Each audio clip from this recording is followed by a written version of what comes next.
बिस्मिल्लाहिर्रहमानिर्रहीम। मदनियत इस्लाम ये नज़्म है अल्लामा इकबाल रहमतुल्लाह अलैह की ज़रब कलीम से नंबर 48। मदनियत इस्लाम है दी वे ऑफ इस्लाम। तो इस नज़्म में अल्लामा इकबाल ये बता रहे हैं, जब हम ये पढ़ेंगे तो आपको ये क्लियर होगा, आप ख़ुद भी पढ़ें।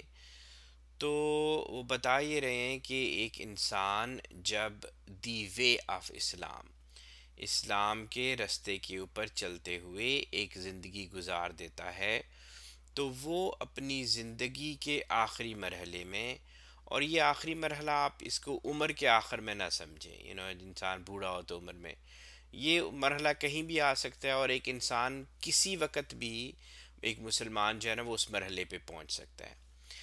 तो वो जब इस मरहले पे होता है, आखिरी मरहले में, तो वो उस वक़्त किस तरह का इंसान बन चुका होता है, किस तरह का उसका कैरेक्टर होता है, वो क्या चीज़ बन चुका होता है, ये अल्लामा इकबाल ने इस नज़्म में बताया है कि मदनियत इस्लाम, इस्लाम का एक रास्ता है, उस पे चलते हुए एक मुसलमान जब ज़िंदगी गुजार लेता है तो वो इस तरह का कैरेक्टर बन जाएगा। जब हम पढ़ेंगे तो इंशाल्लाह आपको क्लियर होगा ये नज़्म। लेकिन हमारे लिए अब ये समझना ज़रूरी बनता है कि अच्छा, इतना ज़बरदस्त कैरेक्टर जब एक मुसलमान बन सकता है, तो फिर तो मेरे लिए ये जानना बहुत ज़रूरी है कि वो द वे ऑफ इस्लाम है क्या, कि वो कौन सा रास्ता है कि जिस पे मैं चलूँ तो मैं ऐसा इंसान बन जाऊँ जिस तरह का ये इकबाल बताना चाह रहे हैं। तो अब द वे ऑफ इस्लाम जो है ना, अब ये है कि ये आपको, ये हर इंसान का पर्सनल है, आपने खुद ढूंढना है। हर इंसान ने अपना रास्ता, हर मुसलमान ने अपना रास्ता खुद ढूंढना है, अंदर से आना है। बताए हुए रास्ते जो होते हैं ना, उसमें फिर बड़ी आ जाती है, बेहतर यही होता है, बेहतर नहीं बल्कि यही है कि इंसान को खुद अपना रास्ता ढूंढना होता है। ऑफ कोर्स हमें नॉलेज तो सारा मिलता है, लेकिन जो कनेक्शन आपका अल्लाह ताला की ज़ात से कायम होता है, वो खुद पर्सनल होता है, और वहीं से बात शुरू होती है। तो अच्छा, मुझे ना ये टर्म जो रास्ता है ना, ये बड़ी ज़बरदस्त लगी, द वे ऑफ इस्लाम, इस्लाम का रास्ता। तो रास्ते क्या होते हैं? ठीक है, अब रास्ता यूं है कि अब हम सारे इंसान हैं, हम एक ज़िंदगी गुजारते हैं इस दुनिया के ऊपर। तो ये जो बेसिकली हमारी ज़िंदगी है ना, ये हमारा एक रास्ता है। इस ज़िंदगी के अंदर मैं अपनी नीयतों के साथ कुछ काम करता रहा, ठीक है, अभी तक कर रहा हूँ। यानी कि मैंने, मेरी इंटेंशंस होती थी। तो बेसिकली इंटेंशंस जो होती है ना, वो हमारे लिए हमारा एक रास्ता है आगे की तरफ। तो हमारी इंटेंशंस हमारे लिए वो आगे लाइटिंग का काम करती हैं कि ये इधर जा सकते हो, इधर जा सकते हो, ठीक है। तो उस इंटेंशंस के ऊपर फिर मैं अपने अमल के कदम रखता हूँ, ठीक है। इस तरह मैं एक रास्ता तय करता जाता हूँ, ज़िंदगी गुजर जाती है, और ये मेरा एक रास्ता होगा, ठीक है।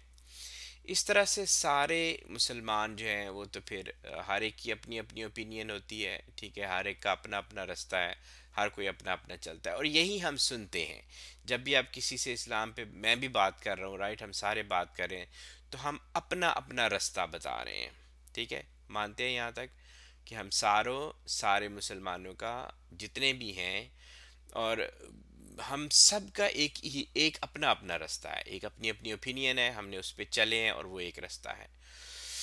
फिर यूं है कि फिर हमने, चूंकि हम इस, ये जो वे ऑफ इस्लाम है ना, इसको समझने की लोगों ने बहुत कोशिश की है। तो फिर कुछ ने कहा कि यू नो ऐसे आप इंसानों को नहीं छोड़ सकते उनकी ओपिनियंस के ऊपर, राइट।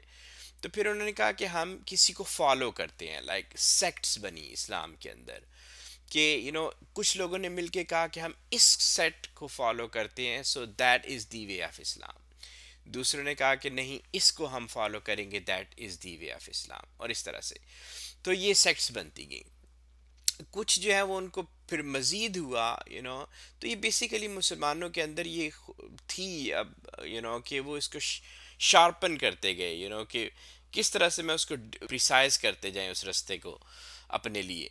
लेकिन उसमें फिर होता यूँ है कि वो प्रिसाइज करते करते कुछ लोग रास्ते से ही बाहर निकल गए, ओवरऑल ही बाहर निकल गए। तो ये हो गई एक, ये मैं रास्ते को समझने की कोशिश कर रहे हैं, मैं अपने लिए बेसिकली इंसानी रास्ते, हम सारे इंसान हैं, सबका अपना एक रास्ता है। फिर एक हमारी सेक्ट्स बन गई, वो एक रास्ता है। फिर यहाँ पे मैं इस करंट एज को भी लेके आऊँगा, मैं तो हमेशा लेके आऊँगा, क्योंकि उसने हमें, जब हम मुसलमान डिवाइडेड है ना सारे, ठीक है, तो फिर इसमें इसने हमें हमारे लिए ऐसे खूबसूरत रास्ते बना दिए, हमें दिखा दिए कि देखो इस्लाम जो है ना वो ऐसा भी हो सकता है। तो हमें ये टर्म सुनने को मिली कि इस्लाम लिबरल भी होता है, इस्लाम कंजर्वेटिव भी होता है, इस्लाम एनलाइटेंड भी होता है, कंजर्वेटिव भी होता है, पॉलिटिकल भी होता है, तो ये सारी टर्म्स हमें मिली, तो ये सारे रास्ते बनते गए हमारे आगे। और हमारे यहाँ ही लोग हैं जो कि फिर इनको सही लेते हैं कि हो सकता है कि इस्लाम जो है वो एनलाइटेंड जो हो वो सही हो। तो बेसिकली एक दी वे ऑफ इस्लाम जो है, इट्स बिन डिवाइडेड इनटू, अब खुद आप देख लें कि मैं कितना कंफ्यूज हुआ हूँ खुद ही, कि इंसान हैं, ग्रुप्स हैं, फिर एक एज है, उसके दिए हुए रास्ते हैं, तो ये सारे रास्ते गड़बड़ हो गए। ठीक है, अब हम जाते हैं सूरा अल मेराज। ये है नंबर 70, नंबर 3। इसको आप पढ़ें। अल मारिज, नॉट या मारिज एक वर्ड वहाँ पे आता है, मिनल्लाहिल मारिज, the lord of ways of ascent. तो ये जो सारे रास्ते मैंने आपको बताए ना, हम सारे मुसलमान हैं, हर एक का अपना अपना रास्ता है। इनमें से कुछ रास्ते ऐसे होंगे जो कि दी वेज ऑफ एसेंट बन जाएंगे, वो जिल मारिज वाले, यानी कि वो इस मुसलमान को, जो भी वो इंसान है, जो भी मुसलमान है, वो एक रास्ते पे चला ना, तो इसके लिए वो वेज ऑफ एसेंट बन जाएंगे, वो अल्लाह की कुर्बत पा लेगा। तो वो जिस रास्ते पे भी होगा ना, वो दी वे ऑफ इस्लाम होगा। ठीक है, लेकिन जवाब तो मतलब सेटिस्फाइड, कि अल्लाह करे कि हम सारे जो हैं वो, हमारा जो रास्ता है वो दी वे ऑफ एसेंट बने, हम अल्लाह ताला की कुर्बत हासिल करें। लेकिन सवाल फिर वही बनता है कि वो रास्ता कौन सा है जिस पे हमने चलना है।